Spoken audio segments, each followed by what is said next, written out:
নমস্কার প্রিয় বিয়ার, আপনারা দেখছেন খবর তরঙ্গ।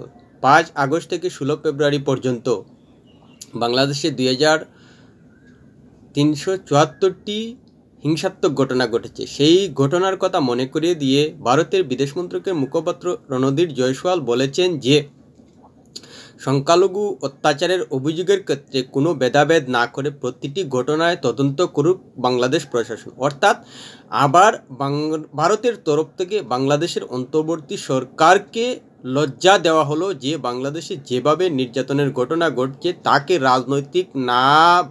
রাজনৈতিক দৃষ্টিতে না দেখে, আলাদা করে না ভেবে প্রতিটি ঘটনায় বিশদ তদন্ত করুক। যে হিংসা, হত্যা এবং খুনের ঘটনায় যে দোষী হয়েছে তাকে তদন্তের আওতায় আনুক, বিচারের আওতায় আনুক বাংলাদেশ প্রশাসন, অন্তর্বর্তী সরকার, যাতে রাজনৈতিক রং আর কোনো ভেদাভেদের রং না লাগায়। পরিষ্কার বার্তা দিলেন বিদেশ মন্ত্রকের মুখপাত্র রণধীর জয়সওয়াল। বলা যায় যে বাংলাদেশকে আবার লজ্জায় ফেলে দিলেন। প্রিয় বিয়ার, ভিডিওটি ভালো লাগলে সাবস্ক্রাইব করবেন, এতে আপনার ক্ষতি হবে না কিন্তু আমাদের উপকার করে দেবেন। বাংলাদেশে 5 আগস্টের পর থেকে সংখ্যালঘুরা যে হারে নির্যাতন হচ্ছেন তা কবর হচ্ছেই, সে নিয়ে দ্বিধা থাকার জায়গা নয়।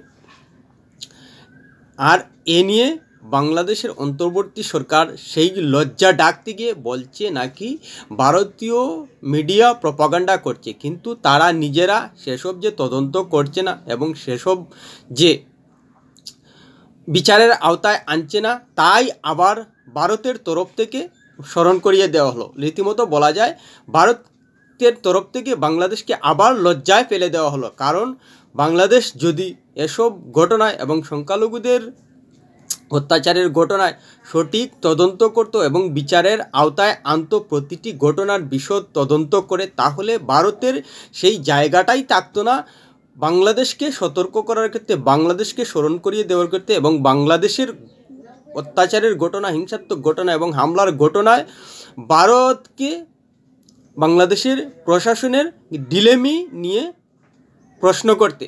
আসলেই বাংলাদেশের অন্তর্বর্তী সরকার মোহাম্মদ ইউনূস ভুলেই গেছেন যে বাংলাদেশে কি পরিমাণ অত্যাচারের ঘটনা ঘটছে এবং এতে যে বাংলাদেশ লজ্জার মুখে পড়ছে এবং প্রতিবেশী হিসেবে ভারত ভালো করেই বুঝতে পারছে যে বাংলাদেশে কি ঘটনা ঘটছে।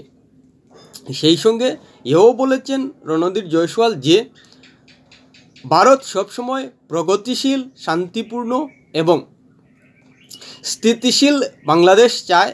এ নিয়ে কোনো দ্বিমত নেই, কারণ বাংলাদেশের সরকার পরিবর্তনের পর থেকেই ভারত বারবার বলে আসছে যে বাংলাদেশে একটা স্থিতিশীল, প্রগতিশীল, শান্তিপূর্ণ এবং অন্তর্ভুক্তিমূলক দেশ চায়। এতে ভারতের এখনও দৃষ্টিভঙ্গির পরিবর্তন হয়নি, কিন্তু বাংলাদেশের বর্তমান অন্তর্বর্তী সরকার তাতে কর্ণপাত করছে না। যার কারণেই বাংলাদেশ থেকে সন্ত্রাসীদের জেল থেকে মুক্তি দেওয়া হয়েছে বাংলাদেশে। আর এ নিয়েও রণধীর জয়সওয়াল উদ্বেগ প্রকাশ করেছেন। অর্থাৎ এখানেও বাংলাদেশের লজ্জার জায়গা রয়েছে যে বাংলাদেশের অন্তর্বর্তী সরকার অপরাধীদের জেল থেকে মুক্তি করে দেয়। এতে যে রণধীর জয়সওয়াল যে প্রশ্ন তুলেছেন তাতে বিশ্বের সামনে বাংলাদেশের বলা যায় আইনশৃঙ্খলা যে নষ্ট হয়ে গেছে এবং অপরাধীদের যে তারা প্রশ্রয় দিচ্ছে জেল থেকে মুক্তি দিয়ে, সেটাও কিন্তু বিশ্বের সামনে পরিষ্কার হয়ে গেছে। বলা যায় যে বাংলাদেশকে লজ্জায় ফেলে দিলেন রণধীর জয়সওয়াল বাংলাদেশের অন্তর্বর্তী সরকারের এমন পদক্ষেপে। সেই সঙ্গে এও বলেছেন যে সংখ্যালঘুদের সুরক্ষা করা অন্তর্বর্তী সরকারের দায়িত্ব। এটাও কিন্তু আরেকবার লজ্জার কথা, কারণ বাংলাদেশে সংখ্যালঘুরা সুরক্ষার ক্ষেত্রে নিরাপত্তাহীনতায় ভুগছেন, যার কারণেই অভিযোগ উঠে আসছে এবং সেই অভিযোগ ভারতেও আসছে। যার কারণে রণধীর জয়সওয়াল বাংলাদেশের অন্তর্বর্তী সরকারকে, বাংলাদেশের প্রশাসনকে আবার লজ্জা দিয়ে মনে করিয়ে দিলেন যে বাংলাদেশের সংখ্যালঘুদের নিরাপত্তা ভারত দেবে না, দিতে চায় না, কিন্তু বাংলাদেশে যেসব সংখ্যালঘু সম্প্রদায়ের মানুষ বসবাস করছেন তাদের সুরক্ষার দায়িত্ব কিন্তু বাংলাদেশের এবং বাংলাদেশের অন্তর্বর্তী সরকারকে দিচ্ছে না, সেটা আবার স্মরণ করিয়ে দিলেন রণধীর জয়সওয়াল। অর্থাৎ বাংলাদেশ প্রশাসন যে সংখ্যালঘুদের ভেদাভেদের দৃষ্টিতে দেখছে এবং এটা যে বাংলাদেশের সরকারের লজ্জা, সেটা রণধীর জয়সওয়াল আবার চুপকে আঙ্গুল দিয়ে দেখিয়ে দিলেন মোহাম্মদ ইউনূস সরকারকে। কিন্তু বাংলাদেশের তো লজ্জাবোধ নেই।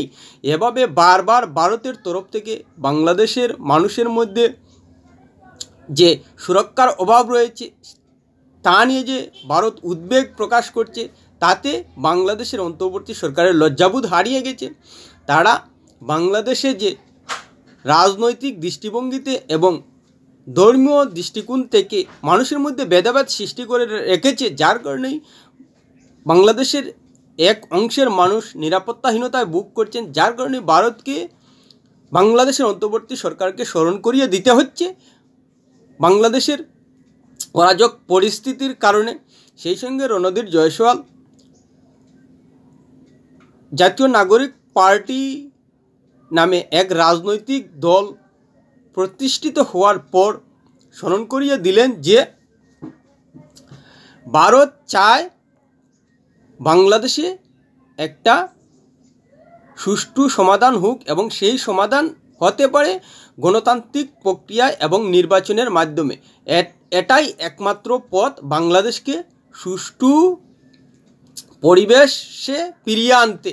পরিষ্কার বার্তা এটাও দিলেন রণধীর জয়সওয়াল। অর্থাৎ জাতীয় নাগরিক পার্টির নেতাদেরও বার্তা দিলেন রণধীর জয়সওয়াল যে আপনারা গণতান্ত্রিক এবং নির্বাচনের মাধ্যমেই দেশে সুষ্ঠু পরিবেশ আনার কথা চিন্তা করুন, এতেই একমাত্র সমাধান বাংলাদেশে সুষ্ঠু পরিবেশ তৈরি করতে। কিন্তু আমরা কি দেখতে পাচ্ছি যে ভারতের বিদেশ মন্ত্রক থেকে বারবার বাংলাদেশের সরকারকে বার্তা দিল বাংলাদেশের অন্তর্বর্তী সরকারের প্রধান উপদেষ্টা নোবেল শান্তি পুরস্কারপ্রাপ্ত মোহাম্মদ ইউনূস যে শান্তিকে অশান্তির উল্টোপিঠে ভেবে নিয়েছেন, তার শাসনে যে বাংলাদেশে খুন, হত্যা, ধর্ষণ, অরাজকতা এবং অগ্নিসংযোগ হামলার ঘটনা অহরহ ঘটে চলেছে, মানুষ নিরাপত্তাহীনতায় ভোগ করছেন রাজনৈতিক দৃষ্টিভঙ্গির কারণে, সংখ্যালঘু হওয়ার কারণে, সেটা অন্তর্বর্তী সরকারের প্রধান উপদেষ্টা বুঝতেই পারছেন না। বরং তিনি বাংলাদেশের এমন অরাজক অবস্থানকে, বিশেষ করে হিংসা, খুন, ধর্ষণ, অগ্নিসংযোগ, হামলা, আক্রমণের ঘটনাকে ভারতের প্রপাগান্ডা বলে বাংলাদেশের ঘটনাকে হালকা করতে চাইছেন। এবং এসব ঘটনা যদি নিরপেক্ষ তদন্ত করে বাংলাদেশের অন্তর্বর্তী সরকার, তাহলে মোহাম্মদ ইউনূস সরকারের আমলে যে এত এত ঘটনা ঘটেছে তা প্রকাশ্যে আসবে এবং এতে যে তার সরকারের উপর প্রশ্ন উঠে যাবে। বাংলাদেশের নির্যাতন, অত্যাচার, হিংসাত্মক ঘটনা, অগ্নিসংযোগের ঘটনা বর্তমান সরকারের আমলে বেড়ে গেছে, তাই সেটাকে মোহাম্মদ ইউনূস সরকার হালকা করতে চাইছে এবং দামাচাপা দিতে চাইছে। কিন্তু প্রতিবেশী হিসেবে ভারত কোনো অবস্থায় বাংলাদেশের এমন অরাজক পরিস্থিতি দেখে চুপ থাকতে পারে না, যার কারণে বারবার বার্তা দিয়ে স্মরণ করিয়ে দিচ্ছে। সেই সঙ্গে ভারত যে একেবারেই শান্তির পথ ধরে বলছে যে বাংলাদেশকে স্থিতিশীল, প্রগতিশীল, শান্তিপূর্ণ দেখতে চায় ভারত, সেই সঙ্গে গণতান্ত্রিক উপায়ে এবং নির্বাচনের মাধ্যমে সব সমস্যার সমাধান হোক, সেই বার্তাও কিন্তু রণধীর জয়সওয়াল বাংলাদেশকে দিলেন। এবং এতে যদি সত্যিকার অর্থেই নোবেল শান্তি পুরস্কার পেয়ে থাকেন মোহাম্মদ ইউনূস, তাহলে নিশ্চিতভাবেই শান্তিপূর্ণ কথা বলার ক্ষেত্রে যেভাবে বার্তা দিলেন রণধীর জয়সওয়াল, রীতিমতো লজ্জা পাওয়ার কথা। প্রিয় বিআর ভিডিওটি ভালো লাগলে লাইক, শেয়ার, কমেন্ট করবেন।